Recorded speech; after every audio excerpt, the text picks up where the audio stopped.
I'm Holly, and I'm 21 years old. 3 days ago, I buried the only person who ever truly loved me, and today I'm sitting in a lawyer's office staring at the two people who abandoned me 8 years ago.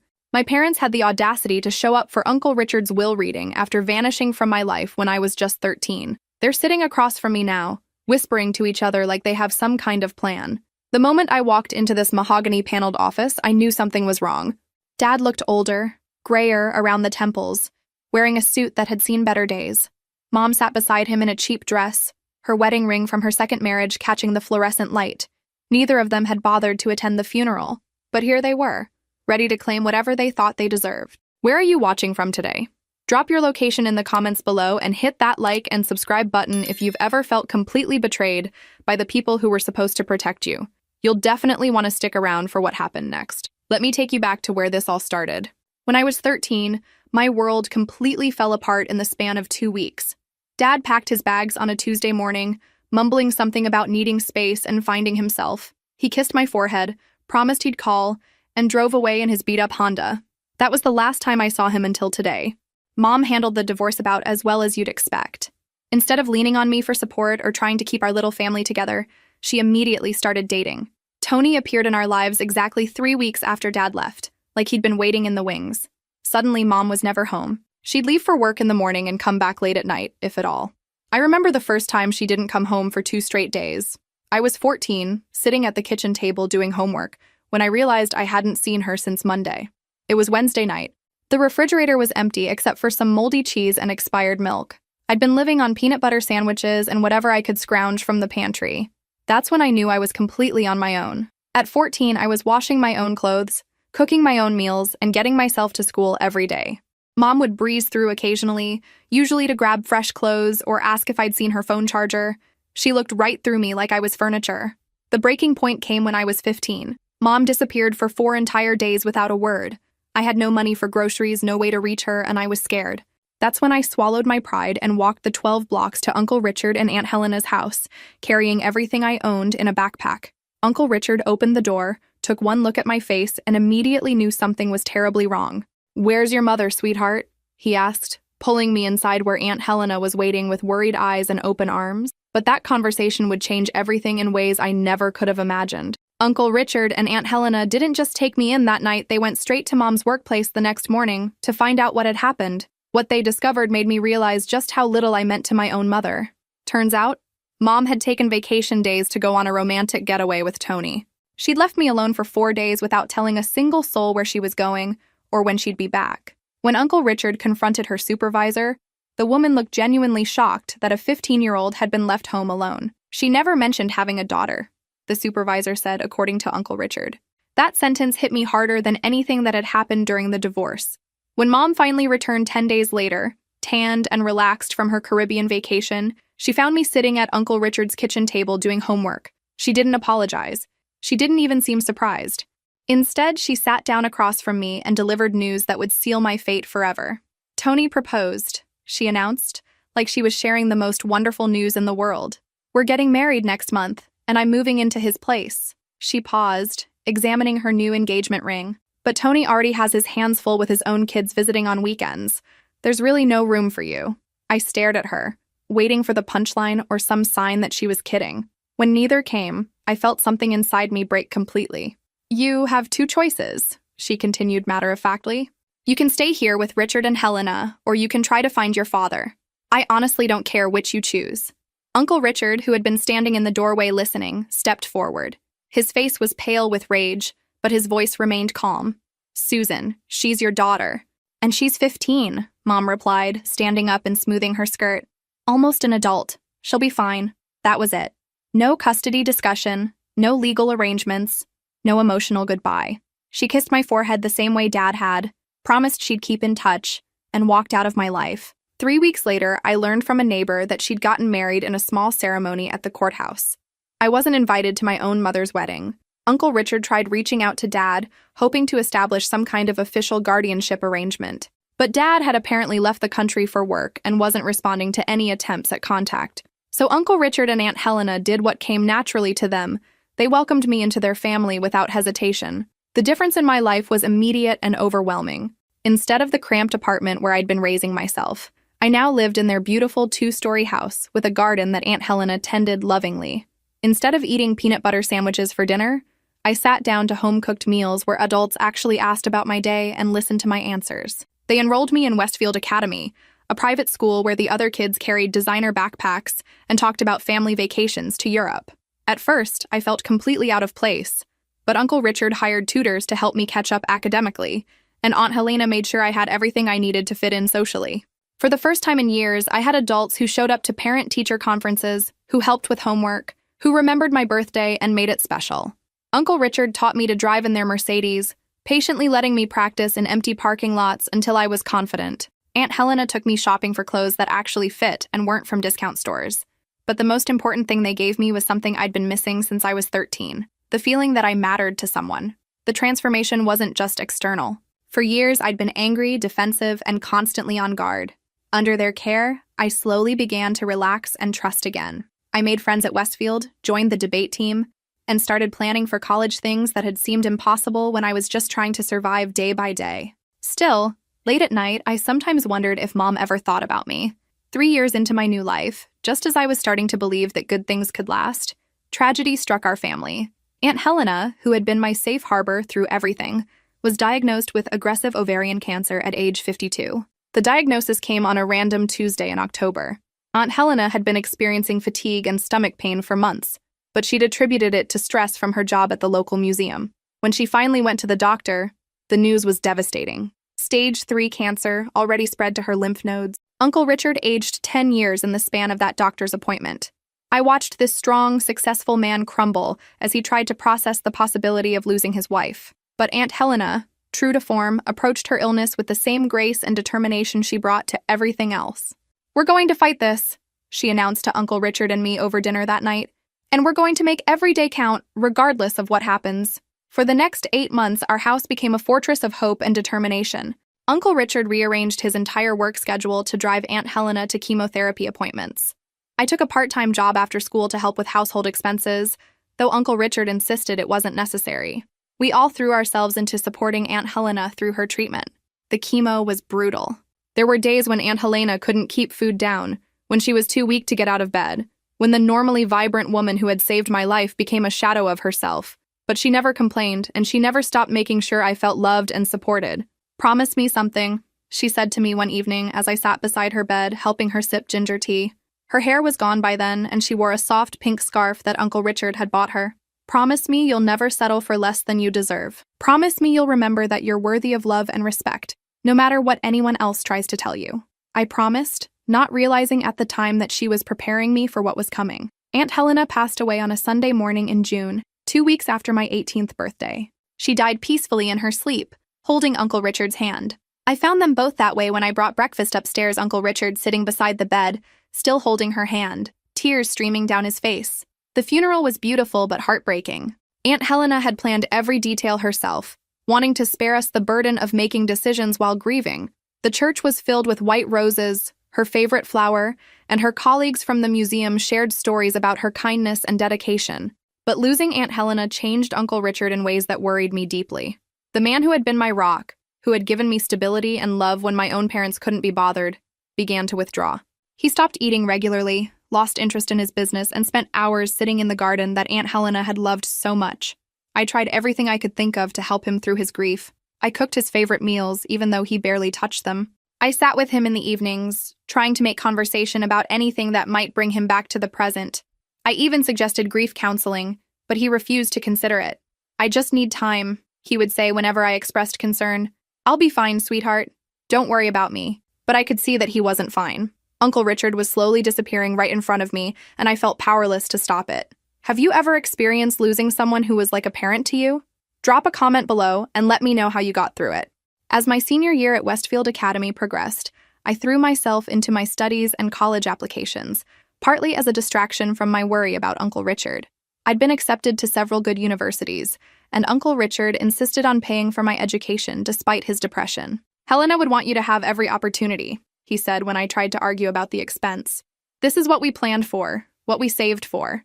Don't let her sacrifice be for nothing." So I prepared for college while watching the only father figure I'd ever known slowly fade away. I had no idea that I was about to lose him too. College was supposed to be my fresh start, but I spent most of my freshman year worried sick about Uncle Richard. Even though I was only an hour away at Boston University studying business administration, I came home every weekend to check on him. The house felt different without Aunt Helena's warm presence. Uncle Richard had let the garden grow wild, and dust gathered on surfaces that she used to keep spotless. He'd lost weight and often forgot to shave. His successful accounting firm was suffering because he could barely focus on work. I tried everything to bring him back to life. I organized photo albums of his happy memories with Aunt Helena. I cooked elaborate dinners, hoping food might spark some interest. I even convinced him to adopt a golden retriever puppy, thinking the responsibility might give him purpose. Nothing worked. "I'm just tired, Holly," he would say when I pressed him about seeing a doctor or therapist. "Some days it feels like too much effort just to breathe without her." My grades at BU started slipping because I was constantly distracted. My roommate, Sarah, finally sat me down and pointed out what I couldn't see myself. "You can't save him from grief," she said gently. "You can love him and support him, but you can't fix this for him." Sarah was right, but that didn't make it easier to watch.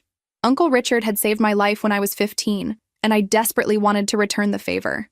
I felt guilty for being away at school while he was suffering alone. During spring break of my sophomore year, I made a decision that would define the next phase of my life. Instead of going to Florida with friends, I moved back home to take care of Uncle Richard full-time. I transferred to a local community college where I could continue my business courses while being present for him. Uncle Richard protested, of course. "Helena and I didn't sacrifice everything so you could throw away your education to babysit me," he argued. But I was stubborn, and ultimately, I think he was relieved to have company in that empty house. Taking care of Uncle Richard became my full-time job, even though he didn't need physical assistance. He needed someone to make sure he ate, to remind him to take his blood pressure medication, to sit with him during the long evenings when grief hit hardest. I became his anchor to the world of the living. Slowly, gradually, my presence began to help. Uncle Richard started showering regularly again and taking an interest in his appearance. He began joining me for dinner instead of picking at food alone in the kitchen. We developed evening routines where we'd watch old movies or work on crossword puzzles together. By my junior year at community college, Uncle Richard seemed to be stabilizing. He even returned to work part-time, taking on a few select clients who had waited patiently for him to recover. I was cautiously optimistic that we'd turned a corner. "You know, I think Helena would be proud of the woman you've become," he told me one evening as we sat in the garden, now restored to some of its former beauty. "You didn't have to sacrifice your dreams to take care of me, but you did it anyway. That's the kind of person she raised you to be." And I was finally starting to believe that maybe, just maybe, we could build a new kind of happiness together. Uncle Richard and I had become more than uncle and niece. We were family in the truest sense, survivors who had found strength in each other. I should have known that kind of peace was too good to last. The heart attack came without warning on a Tuesday evening in March, just 3 weeks after my 21st birthday. Uncle Richard had seemed fine that morning, even cheerful as he made coffee and read the newspaper. He'd spent the day working in his home office, taking calls from clients, handling paperwork. I was in the kitchen preparing dinner when I heard a crash from the living room. I found Uncle Richard collapsed beside his favorite armchair, his face gray and twisted in pain. He was conscious but couldn't speak, clutching his chest with one hand. The paramedics arrived within minutes of my call, but I could see in their faces that it was too late. Uncle Richard held my hand in the ambulance, his eyes telling me everything he couldn't say out loud. He died at the hospital 2 hours later, surrounded by doctors who had done everything they could.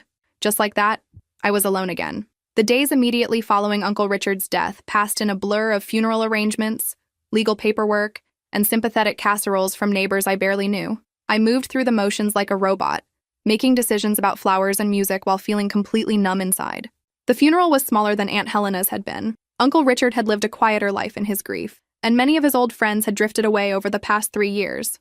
But his business colleagues came to pay their respects, and several of Aunt Helena's former co-workers attended to honor the man who had loved her so completely. I stood at the graveside watching them lower Uncle Richard's casket into the ground beside Aunt Helena's and felt utterly alone in the world. At 21, I was an orphan in every way that mattered. My biological parents were somewhere out there living their own lives, but they had made it clear 8 years ago that I wasn't part of their plans. The most surreal part was receiving condolence cards from distant relatives I hadn't seen since childhood. Cousins I barely remembered sent generic sympathy cards with messages like, "Sorry for your loss," and "He's in a better place now." None of them offered to help with arrangements or asked if I needed anything. They were just checking a social obligation off their list. What struck me most during those difficult days was the complete absence of my parents.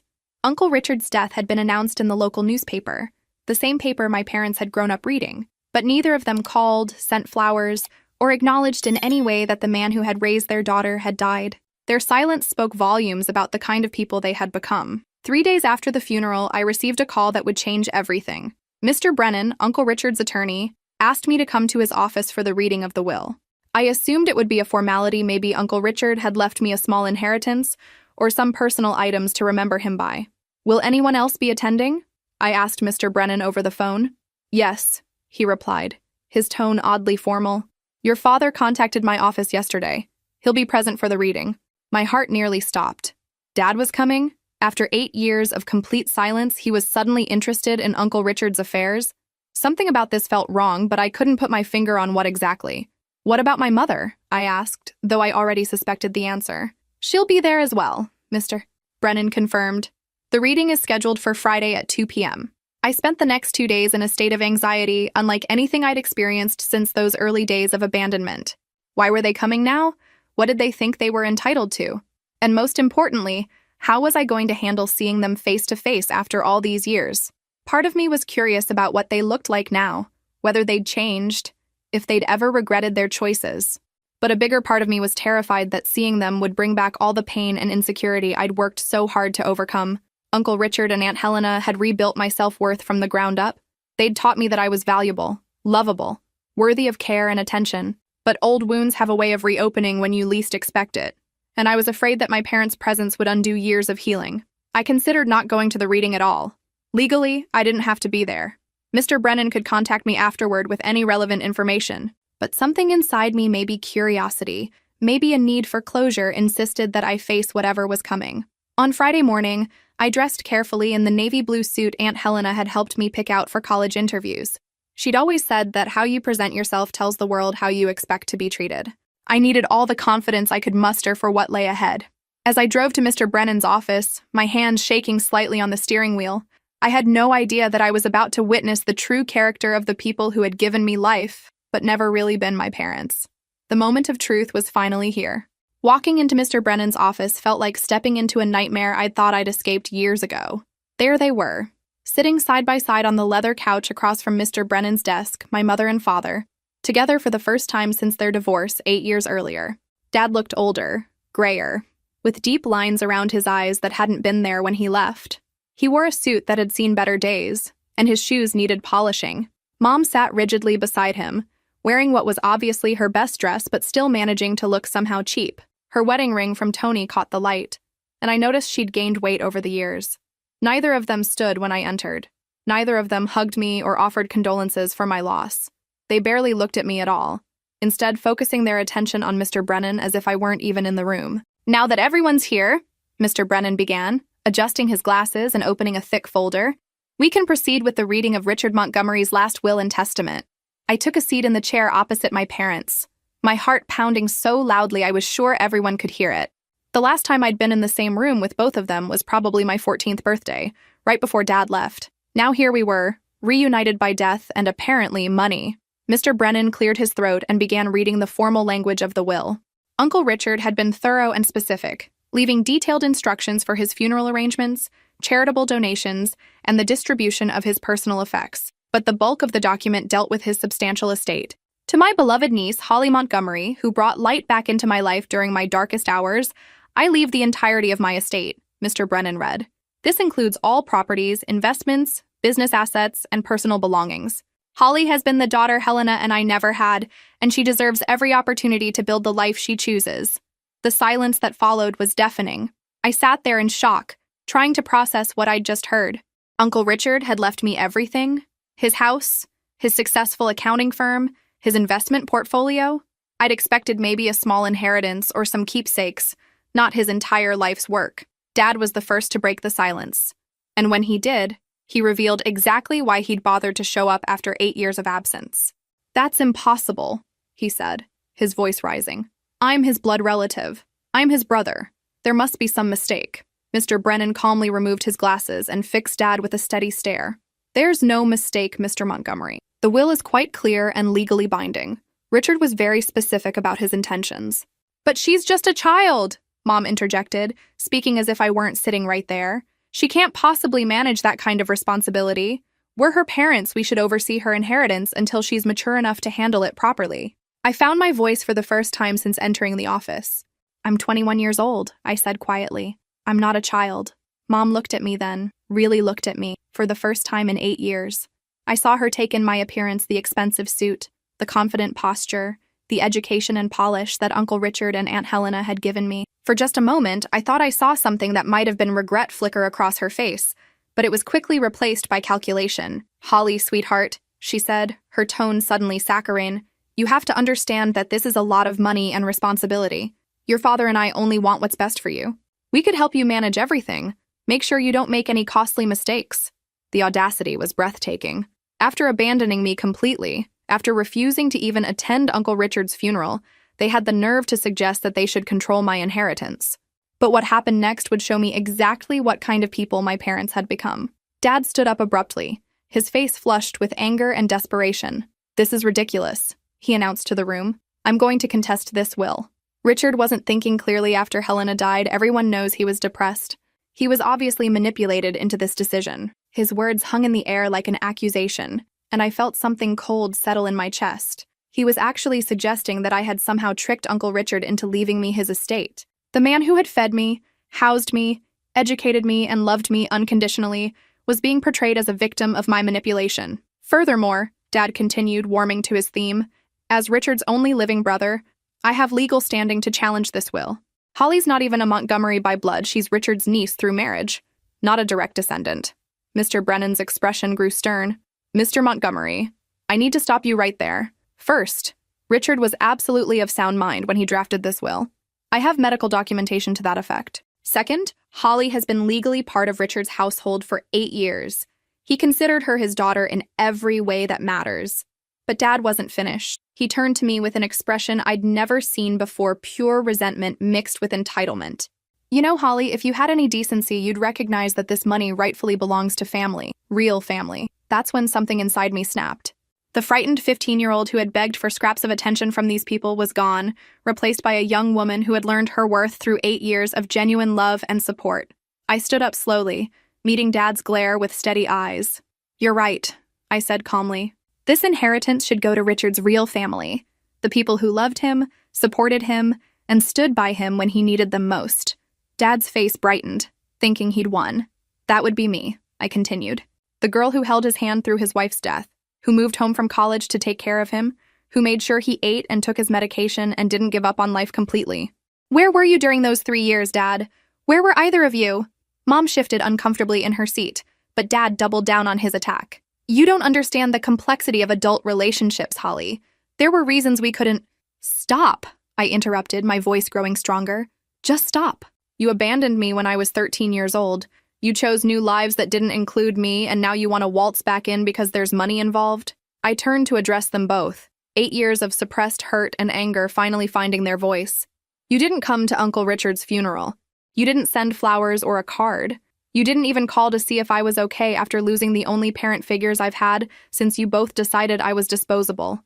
The truth was finally out in the open, raw and painful, and impossible to deny. Mom tried a different approach, her voice becoming pleading. Holly, we made mistakes. We were young and selfish, and we handled the divorce badly. But we're your parents. We love you, and we want to be part of your life now.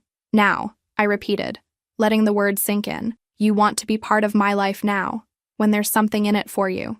Mr. Brennan cleared his throat, clearly uncomfortable with the family drama unfolding in his office. Perhaps we should continue this discussion at another time. The will reading is complete, and— No, I said firmly. We're going to finish this right here, right now. What do you think will happen next? Drop your predictions in the comments below. I looked at my parents, really looked at them, and saw strangers who shared my DNA but had never been my family in any meaningful way. You want to contest the will? I asked Dad. Go ahead.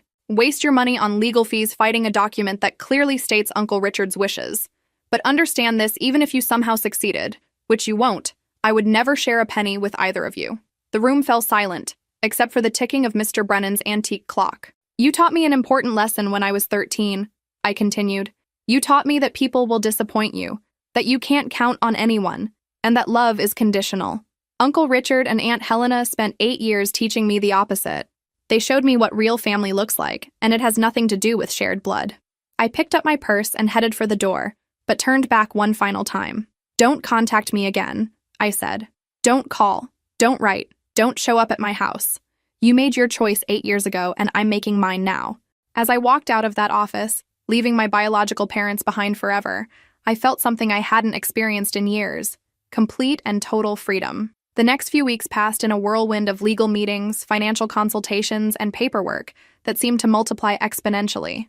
Uncle Richard's estate was far more substantial than I'd realized, not just the beautiful house I'd called home for 8 years, but also a thriving accounting firm, multiple investment properties, and a stock portfolio that made my head spin. Mr. Brennan had been Uncle Richard's attorney for over 20 years, and he guided me through the process with patience and professionalism. "Your uncle was very shrewd with his investments," he explained during one of our meetings. "He and Helena lived modestly compared to their actual wealth. They were always planning for your future." That revelation hit me harder than the money itself. Even during those dark years after Aunt Helena's death, when Uncle Richard could barely function day to day, he had been thinking about my security and future. The weight of that responsibility felt enormous. True to his word, Dad filed a legal challenge to the will within a week of the reading. Mr. Brennan had expected this and assured me that the case had no merit, but the stress of ongoing litigation was exhausting. Every few days brought new court documents, depositions, or meetings with lawyers. The most difficult part was seeing how desperate my parents had become. Through the legal discovery process, I learned that Dad had accumulated significant debt over the past 8 years and had been jumping from job to job. Mom's marriage to Tony had ended badly, leaving her with credit card debt and few prospects. They weren't just greedy. They were drowning financially and saw my inheritance as their life preserver. "They're claiming emotional distress," Mr. Brennan informed me during one particularly frustrating meeting. "They're saying that Richard's decision to cut them out of the will caused psychological harm and damaged their relationship with you." I almost laughed at the absurdity. "What relationship?" I asked. "They didn't have a relationship with me before the will reading. They chose to abandon that relationship when I was 13. But the legal proceedings dragged on for months, casting a shadow over what should have been a time of new beginnings. I couldn't fully move forward with my life while this lawsuit hung over my head. I couldn't sell Uncle Richard's house, couldn't make major changes to the business, couldn't even plan my future without wondering if it might all be taken away. The stress began affecting my health. I lost weight, had trouble sleeping, and found myself constantly on edge. The confident young woman who had faced down her parents in Mr. Brennan's office was slowly being worn down by the grinding machinery of the legal system. My saving grace was Dr. Sarah Chen, a therapist Mr. Brennan recommended who specialized in family trauma. "You're not just dealing with a legal challenge," she explained during our first session. "You're processing years of abandonment and the fresh grief of losing your uncle. That's a lot for anyone to handle." Dr. Chen helped me understand that my parents' lawsuit wasn't really about money. It was about control and their inability to accept responsibility for their choices. "People who abandon their children often create narratives that justify their behavior," she said. "Admitting that you succeeded without them, that you're better off without them, threatens that narrative." Slowly, with Dr. Chen's help, I began to reclaim my sense of agency. Instead of feeling like a victim of my parents' greed, I started seeing their lawsuit as confirmation that I'd made the right choice in cutting them out of my life. The breakthrough came during a deposition where Dad's lawyer tried to paint me as a manipulative gold digger who had isolated Uncle Richard from his family. Under oath, I calmly recounted the 8 years I'd lived with Uncle Richard and Aunt Helena, the family dinners, the college applications they'd helped me with, the way they'd supported me through every milestone. "Where was my father during my high school graduation?" I asked the lawyer. "Where was he when I got accepted to Boston University? Where was he when Aunt Helena was dying of cancer?" The lawyer had no answers because there were no answers. Dad had chosen to be absent for every important moment of my life. By the time the deposition was over, even Dad's lawyer looked uncomfortable. You can't fabricate 8 years of abandonment, and you can't argue that loving, involved parents should have priority over the people who actually raised a child. 2 weeks later, Mr. Brennan called with the news I'd been waiting for. Dad had dropped the lawsuit, but the victory felt hollow because I realized that no legal ruling could undo the fundamental truth of my situation. With the lawsuit finally behind me, I could focus on building the life Uncle Richard and Aunt Helena had dreamed for me. But first, I had to figure out what that life should look like. At 21, I was suddenly wealthy beyond my wildest imagination, but I'd never had the luxury of dreaming big. The first major decision was what to do with Uncle Richard's accounting firm. He'd built it from nothing into a successful practice with 12 employees and over 200 clients. Several of his key staff members approached me about buying the business, and while the offers were generous, I surprised myself by deciding to keep it. "I want to learn the business," I told Margaret, Uncle Richard's longtime office manager. Not just the financial side, but how he built something that meant so much to people. Margaret, a 60-something woman who had worked with Uncle Richard for 15 years, became my mentor. She taught me about client relationships, business operations, and the careful attention to detail that had made Uncle Richard's firm so successful. "Your uncle had a gift for making people feel heard," Margaret explained as we reviewed client files together. "These aren't just numbers on a page, they're real people's livelihoods, their children's college funds, their retirement dreams." I threw myself into learning every aspect of the business with the same intensity I'd once applied to taking care of Uncle Richard. I completed my business degree through night classes while working at the firm during the day. I studied for my accounting certification and passed on the first try. But the most meaningful part of running Uncle Richard's business was connecting with his clients. These were people who had trusted him with their financial futures for decades, and many of them shared stories about how he'd helped them through difficult times. "When my husband died," one elderly client told me, "Richard spent 3 hours on a Saturday walking me through my finances and helping me understand what I needed to do. He never charged me for that time. He said that's what family does." Stories like these helped me understand the legacy Uncle Richard had left me, not just money, but a responsibility to carry forward his values of service and compassion. As the business stabilized under my leadership, I began making plans for my personal life. The house where I'd lived with Uncle Richard and Aunt Helena held too many memories, both wonderful and painful. I decided to sell it and buy a smaller place closer to downtown, somewhere I could build my own memories. The day I moved out of that house was one of the hardest of my life. Every room held echoes of the family I'd found and lost. Aunt Helena's garden, which I'd tried to maintain after her death, bloomed with roses she'd planted years earlier. Uncle Richard's study still smelled faintly of the pipe tobacco he'd enjoyed on rare occasions. But as I packed their belongings, carefully preserving photo albums, Aunt Helena's jewelry, Uncle Richard's books, I realized I wasn't really leaving them behind. The lessons they'd taught me, the love they'd shown me, the confidence they'd instilled in me, all of that would go with me wherever I went. My new house was a modest 2-bedroom cottage in a quiet neighborhood near the university. It had good light, hardwood floors, and a small garden where I could plant my own roses. For the first time in my life, I was creating a space that was entirely mine.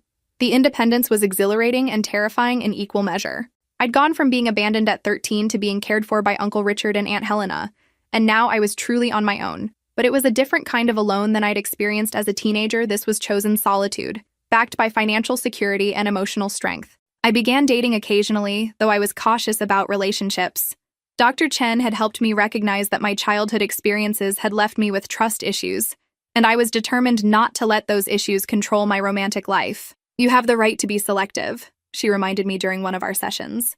"You've learned what real love and support look like. Don't settle for less than that in a partner." As I approached my 22nd birthday, my second without Uncle Richard, I reflected on how much my life had changed. A year earlier, I'd been a grief-stricken college student caring for a depressed uncle. Now I was a successful business owner with a beautiful home and a future full of possibilities. But I still carried the scars of abandonment, and I wondered if I'd ever fully trust that good things in my life would last. That's when fate decided to test my newfound strength in a way I never could have anticipated. The call came on a Tuesday afternoon while I was reviewing quarterly reports at the office. Margaret knocked on my door with an expression I'd learned to recognize she had news that was going to complicate my day. "Holly, there's a woman on line 2 who says she's your mother," Margaret said carefully. "She's quite insistent about speaking with you." My blood went cold. I hadn't heard from either of my parents in over a year, not since Dad dropped his lawsuit. I'd assumed they'd finally accepted that I was permanently out of their lives. "Did she say what she wanted?" I asked, already knowing the answer wouldn't be anything I wanted to hear. "She mentioned something about a family emergency," Margaret replied. "Should I tell her you're unavailable?" I stared at the blinking light on my phone, weighing my options. Part of me wanted to hang up immediately. I'd made it clear that I didn't want contact with them, but curiosity won out, along with a nagging worry that something might have genuinely happened to one of them. "I'll take it," I said, picking up the phone with reluctance. "This is Holly." "Oh, sweetheart," Mom's voice came through the line with artificial brightness. "I'm so glad you took my call. I wasn't sure you would after everything that happened." I waited in silence, not willing to make this conversation easier for her. "Listen, I know you asked us not to contact you," she continued, "but this is important. It's about your father." My stomach clenched. "What about him?" He's been diagnosed with stage 4 lung cancer, she said, her voice dropping to a whisper. The doctors say he has maybe 6 months left. The news hit me like a physical blow, even though I'd cut Dad out of my life. Hearing that someone is dying, even someone who hurt you deeply, creates a complicated mix of emotions that's impossible to prepare for. I'm sorry to hear that, I said carefully, but I'm not sure why you're telling me this. Holly, he wants to see you, Mom said, her voice becoming pleading. He knows he made mistakes and he wants to apologize before it's too late. He's been asking about you constantly since the diagnosis. I closed my eyes, feeling the familiar manipulation tactics that had controlled so much of my childhood. The timing was suspiciously convenient. Dad develops a terminal illness just as his legal challenge to Uncle Richard's will had failed completely. Where is he? I asked, surprised by my own question. He's at St. Mary's Hospital, room 314, Mom said quickly, sensing an opening. He's been there for 2 weeks now. The cancer has spread to his liver and his bones. He's not the man you remember, Holly. That last part was probably true, but not in the way she meant it. The man I remembered had been weak, selfish, and willing to abandon his 13-year-old daughter without a backward glance. I doubted terminal cancer had fundamentally changed his character. I'll think about it, I said finally. Please don't wait too long, Mom pressed. The doctors say his condition is deteriorating rapidly. After I hung up, I sat in my office trying to process what I'd just learned. My father was dying, and part of me felt like I should care more than I did. But the truth was, I'd already grieved the loss of my father years ago. The man dying in that hospital bed was a stranger who happened to share my DNA. I called Dr. Chen and scheduled an emergency session for that evening. How do you feel about your father's diagnosis? She asked, after I'd recounted the conversation with Mom. Confused, I admitted. I feel like I should be sadder than I am. I feel like maybe I should go see him, but I also feel like it might be a trap. What kind of trap?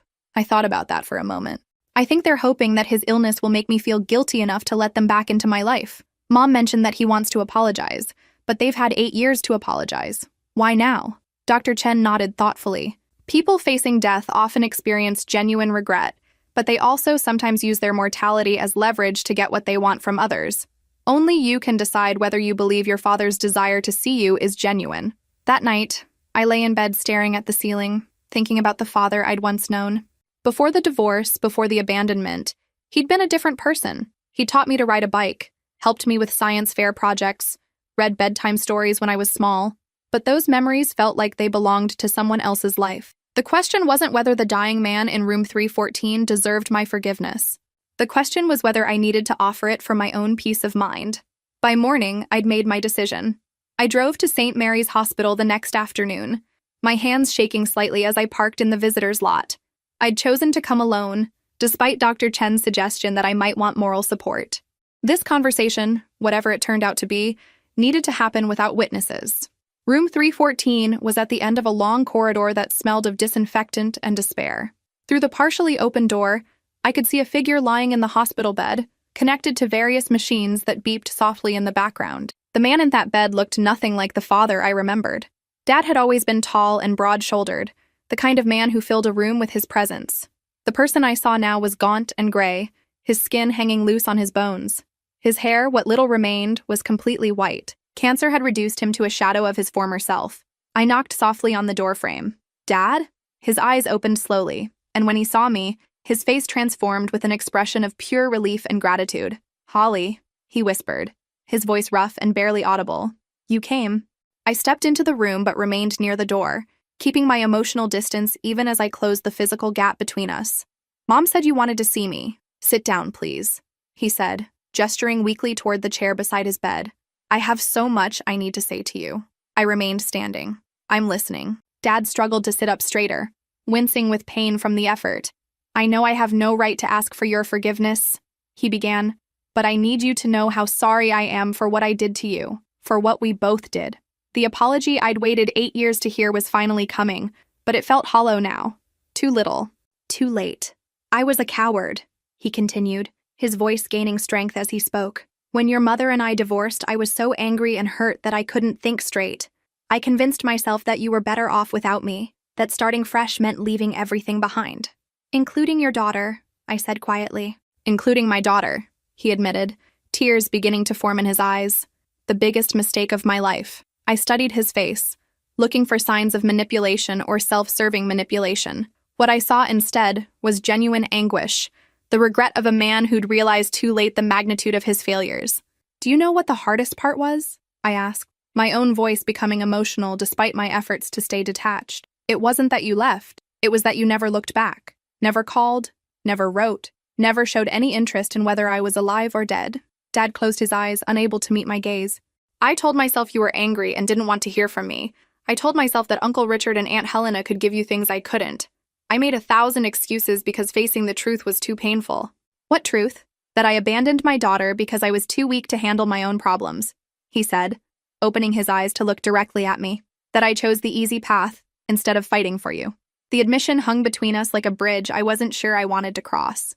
"Your mother feels the same way," he continued. "She's been waiting in the family room every day since I called you, hoping you'd agree to see her too."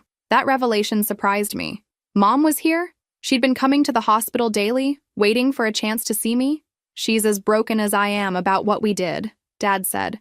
"We both know we lost the most important thing in our lives, and we know it's our own fault." I felt my carefully constructed emotional walls beginning to crack. For 8 years, I'd carried the anger and hurt of their abandonment. I'd built my entire identity around being strong enough to survive without them. But seeing my father dying, hearing him take full responsibility for his choices, was undermining my narrative about who the villains were in my story. "I don't know how to forgive you," I said honestly. "I don't know if I can." "I'm not asking for forgiveness," Dad replied. "I know I don't deserve it. I don't. I just needed you to know that leaving you was the worst thing I've ever done, and not a day goes by that I don't regret it." He reached for something on his bedside table, a worn photograph that I recognized immediately. It was a picture of us from my 10th birthday, both of us grinning at the camera as I blew out candles on a homemade cake. "I've carried this with me everywhere I went," he said, holding up the photo with trembling hands. "It's the only thing that made me feel human during these past 8 years.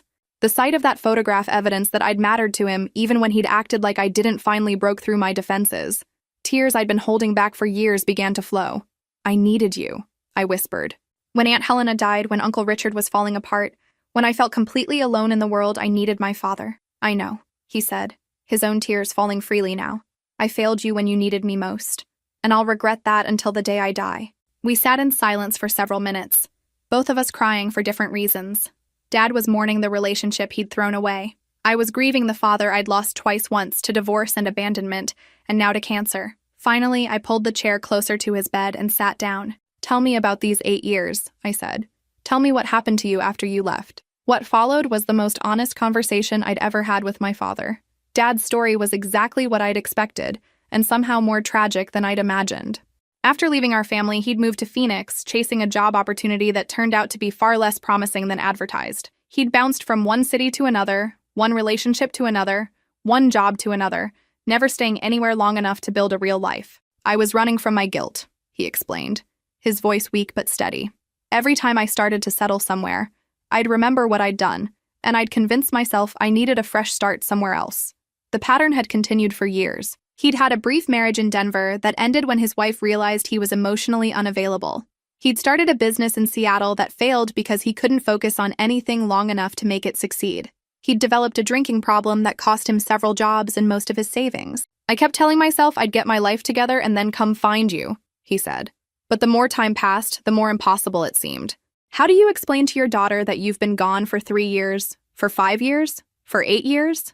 Mom's story, which she shared when I finally agreed to see her in the family waiting room, was similarly heartbreaking. Her marriage to Tony had lasted 2 years before he left her for someone younger. She'd struggled financially ever since, working a series of dead-end jobs and accumulating debt. "I thought about you every single day," she said, clutching a tissue in her hands. "I'd see girls your age at the store or the movies, and I'd wonder what you looked like, whether you were happy, if you hated me." "I did hate you," I said honestly, "for a long time." She nodded, accepting the truth of my words. "I deserved that. I failed as a mother in every way that matters." What struck me most about both of their stories was how their decision to abandon me had poisoned the rest of their lives. They hadn't moved on to better, happier existences without me. Instead, they'd spent 8 years running from the consequences of their choices, never finding peace or genuine happiness. "We know we can't undo what we did," Mom said, "and we know you've built a wonderful life without us. Richard and Helena gave you everything we should have given you." "They did," I agreed. "They saved me. We're grateful for that," Dad said when I returned to his room. "We're grateful that you had people who loved you the way you deserved to be loved." Over the next 3 weeks, I visited Dad almost daily, not because I'd forgiven him completely, but because I was finally getting to know the real person behind the father who had failed me. Facing death had stripped away his defenses and pretenses, revealing someone who was deeply flawed but genuinely remorseful. We talked about my childhood, about the good memories from before the divorce. We talked about Uncle Richard and Aunt Helena, and he listened with genuine interest as I described the life they'd given me. We even talked about my business and my plans for the future. "You became everything I hoped you'd become," he said during one of our last conversations. "You're strong, successful, independent, everything a father wants his daughter to be." "No thanks to you," I replied, but without the venom that statement would have carried weeks earlier. "No," he agreed. "Thanks to Richard and Helena, and thanks to your own strength." Dad died on a Tuesday morning in early spring, with Mom and me holding his hand. His last words were, "I love you, Holly. I always did." I helped Mom plan a simple funeral service. Dad had outlived most of his friends, and he'd burned bridges with many family members over the years. The mourners were mostly hospital staff who had grown fond of him during his final weeks. As we stood graveside watching Dad's casket being lowered into the ground, Mom turned to me with red-rimmed eyes. "I know you probably don't want a relationship with me," she said. "I know I don't deserve one, but I want you to know that I'm proud of the woman you've become, and I'm sorry I wasn't there to see you grow up." I looked at this woman who had given birth to me but had never really been my mother, and I felt something I hadn't expected. Compassion. "I'm not ready for a relationship," I said honestly, "but maybe we could start with occasional coffee." The smile that spread across her face was worth the small risk I was taking. 6 months later, as I sat in my office reviewing the quarterly reports that showed Uncle Richard's firm continuing to thrive under my leadership, I reflected on the unexpected turns my life had taken. My parents were flawed people who had made terrible choices, but they weren't the monsters I'd built them up to be in my mind. Forgiveness, I'd learned, wasn't about absolving them of their failures. It was about freeing myself from the burden of carrying their mistakes. Uncle Richard and Aunt Helena had given me the foundation of love and security I needed to become strong enough to forgive. They'd taught me that I was worthy of love, valuable enough to fight for, deserving of respect and care. With that foundation secure, I could afford to be generous with the parents who had failed me, because their opinion of me no longer defined my worth. I was Holly Montgomery, successful business owner, survivor, and finally a woman at peace with her past and excited about her future. And if you've made it this far in my story, if you've felt the pain of family betrayal or the joy of finding your chosen family, make sure to like and subscribe. Sometimes the most broken beginnings lead to the strongest endings. That's the truth Uncle Richard and Aunt Helena taught me, and it's a lesson worth sharing.